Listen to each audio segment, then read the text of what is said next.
All right, next up in our preview, another 3:30 game. Number 24, Virginia at Louisville. Again, 3:30 p.m. Eastern Time on ESPN2. The storyline to know is really, okay, how legit is Virginia right now? So, Tony Elliott, their head coach, he won a combined 11 games over his first 3 years, and Virginia had mediocre expectations this year. He was on the hot seat entering the year too. But right now, the Cavaliers are making major waves in college football right now. They have a 4-1 record that includes a thrilling double overtime victory over 8th-ranked Florida State this past Friday. Now, Virginia, for the first time in 6 years, is ranked in the top 25.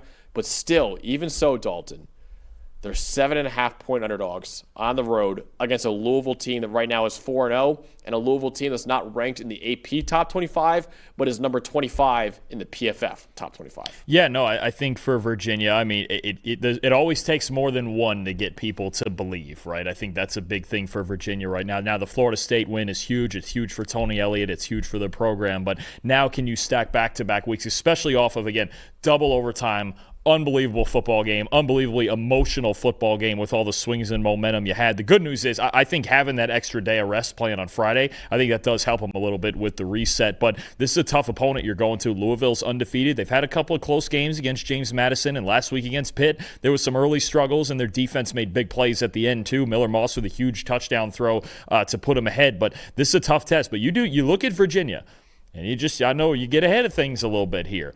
You win this Louisville game, your remaining ACC games are North Carolina, Cal, Wake Forest, Duke, Virginia Tech. You win this Louisville game if you're the Cavaliers, and remember the NC State loss is not a conference game. Mm-hmm. It's a whole thing with the out-of-conference cancellation, all that. It's not a conference game. So you get that sort of runway, you start feeling really good about where you're at in the ACC race if you're Virginia. Louisville's got some tough games coming ahead of them. Playoff race, too. Absolutely. Yeah. Absolutely. Now, that's the part where the NC State loss might hurt them a little. Sure. But sure. Get a win over Florida State. If you get a win over Louisville, we start, just like Vandy, we start having these conversations, real conversations. But this is, you could argue, Virginia's biggest stage game left on the schedule because Louisville's really good too. This is going to be a fun game. It is, and I think the urgency from both of these teams is going to be very, very high. Well, Virginia and why they're all of a sudden making this great comeback from what they've been the last few years has been really their offense, Dalton. It's been phenomenal so far. They won in a shootout over Florida State this past Friday. What should we know with their offense against Louisville's defense? You're darn right. Virginia in their 4 wins has scored at least 46 points in all of them. That's pretty darn good. I mean, when you have a gunslinger like Chandler Morris, you can do that. We've seen in the past he's had some success at TCU, dealt with some injuries back then. High-flying offense at North Texas last year, and now he's at Virginia doing the same thing. I think this game on both sides comes down to Chandler Morris and Miller Moss, which one handles pressure better? Who's got the answers for pressure? Who's not going to give the game away under pressure? Now, Chandler Morris under pressure this year has been really, really good. 9th best passing grade under pressure, 73.1. 4th in completion percentage. 20 first downs he's picked up under pressure. 2nd most in the country behind Damon Williams for Washington. And the big thing with Morris, because he's a gunslinger and he came from an offense at North Texas where they were throwing down the field constantly, under pressure, only an 8.4-yard average depth of target. That's 125th in the country. And to be honest with you, considering his previous style of play, kind of like that. Now, I like the way Trevor puts this sometimes, the quarterback outside the pocket. Sometimes you get the angel and the devil on your shoulder a little bit. The devil on one shoulder got him twice last week because there was 2 interceptions he threw against Florida State outside the pocket last week.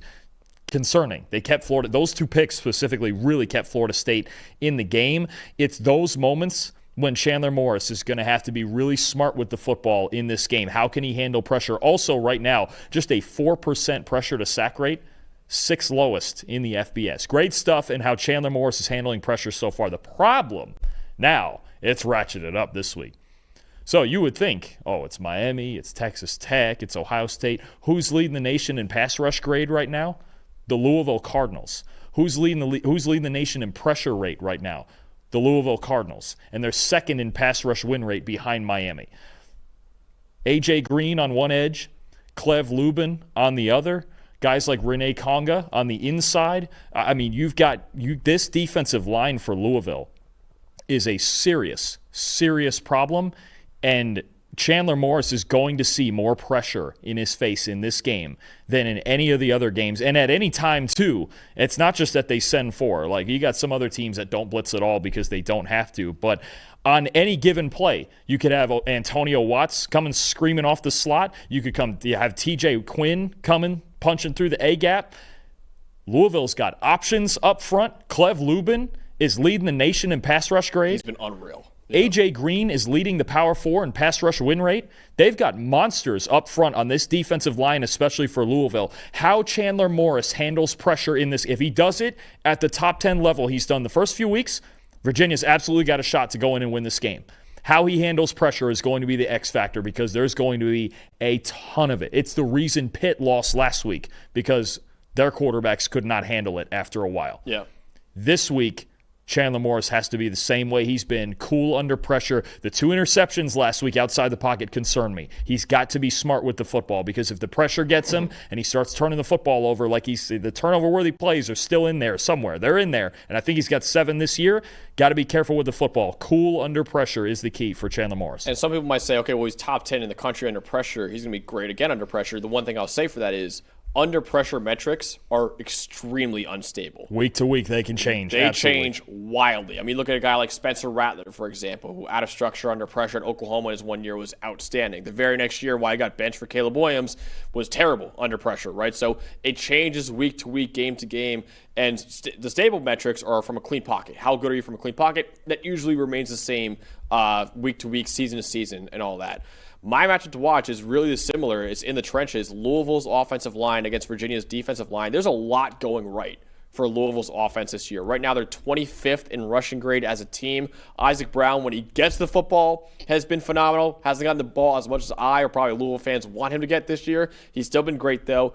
Quarterback Miller Moss is a very solid 74.9 PFF grade, and there are really exciting receivers on that offense like Chris Bell and like Colin Lacey. But right now, Louisville has serious issues up front with their offensive line. Their offensive line grade is 58.8. That's 109th in college football, right around where teams like Clemson are right now. They're 93rd in pass blocking grade this year in the country. They're 121st in run blocking grade this year right now.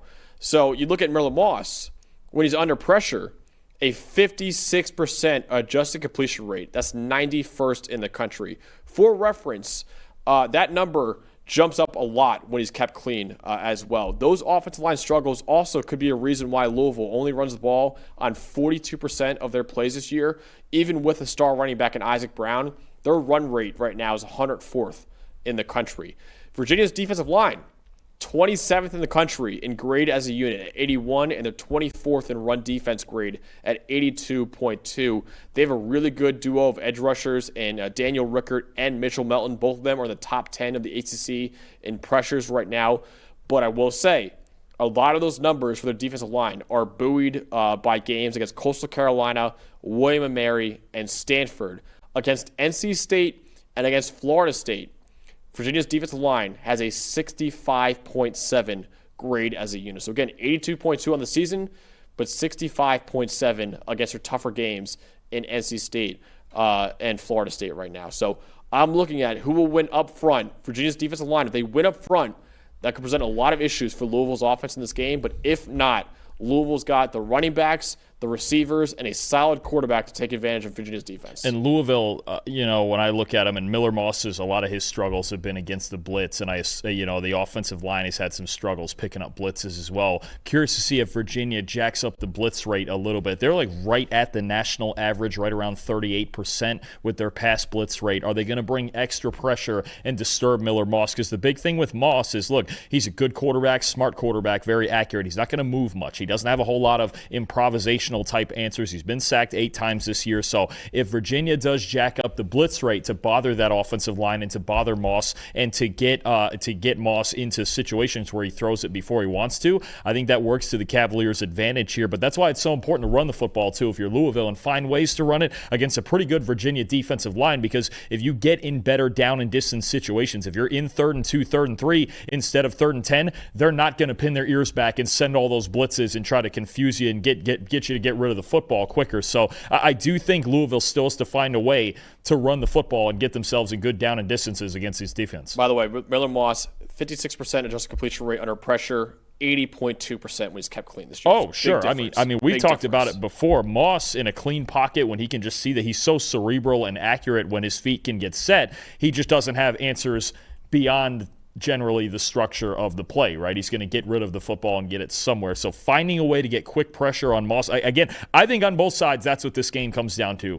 Which team can disrupt the other quarterback in the pocket more? And I know that's the case for a lot of games, but especially in this one with, again, Moss doesn't have a lot of second reaction to him. And Morris, sometimes he's been really good, but there's sometimes that little devil on his shoulder talks to him going, hey, you could get the ball in that window. So that's going to be big. Which quarterback handles pressure better? So, Dalton, this is another game where a ranked opponent is going on the road to an unranked opponent, and the unranked opponent is favored. And last time you took Cincinnati to beat Iowa State. Will you do the same here in this Virginia-Louisville game? I am going to do the same here. I like Louisville's talent. The offensive line is concerning. Anytime your offensive line isn't playing great, that's a road for victory for the other team here, right? But I think for me the difference is going to be Miller Moss, he's keeping his cool, and he is calm and cool. I mean, the way he operates, and I think Isaac Brown needs to have a big game here for Louisville as well, breaking tackles and making explosive runs happen. I think Louisville's defense, I think the front seven is the difference in this game. That defensive line with Clev Lubin and A.J. Green and those guys, that's a really darn good unit that I think a lot of teams in the ACC are going to struggle with. And again, Virginia, yes, they beat Florida State, right? But, okay, the other Power 4 win is Stanford. They lost to NC State. Tight game, but they lost to them. The defense overall has been giving up a lot of points even in their wins. And let's bear in mind against Florida State, that's a Friday night game at home, super loud crowd, double overtime. It still took because Tommy Castellanos was just making heroic plays, and Deuce Robinson on the outside, they had no answer for him. Chris Bell and Colin Lacey on the outside are a real problem too. I think Louisville has enough answers to get this done. 31-24 Cardinals.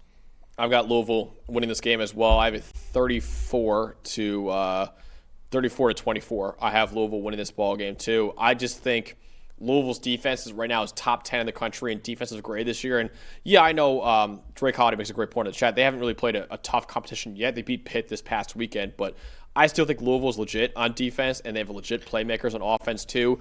I think they'll slow down the Cavaliers' red-hot offense enough in this game, and I think Louisville's weapons will lead Louisville to a victory as well. I think Louisville, look, Pitt's an okay team. They're a probably borderline bowl-eligible team, depending on the quarterback situation right now. And look, I don't think we should sell short James Madison. That's a good football team too, and that was a tough game on a Friday night. I don't think Louisville's played nobody. I also don't think Louisville has played their best football yet. I agree with that part. So they're going to have to be a little bit better, I think, than they've been in past weeks. But to go on the road into Pitt and get a win against still a good Pat Narduzzi defense, that's a tough task.